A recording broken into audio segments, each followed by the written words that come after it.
Today, we never know when disaster will strike. Typhoons, earthquakes, or floods. So the question is, are you ready? Stay ready for the disaster. Keep calm. Preparedness today can save lives. Come on. Disaster can't always be avoided, but we can be prepared. Start today, prepare your go bag.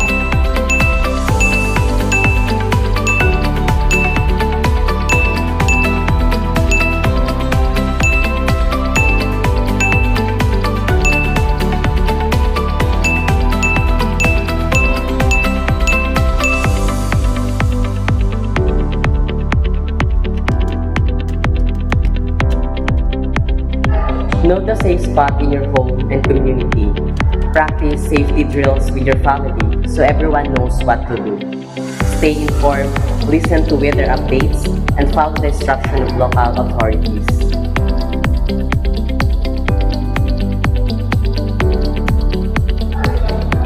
When calamity strikes, teamwork saves lives. Check your neighbors, especially the elderly and children. Remember, panic helps no one. Stay calm, stay alert, and think clearly.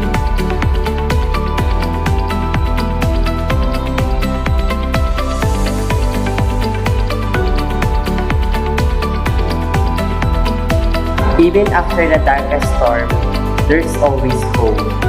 Preparedness, discipline, and unity will guide us through any disaster. Preparedness saves lives. Every Filipino always ready.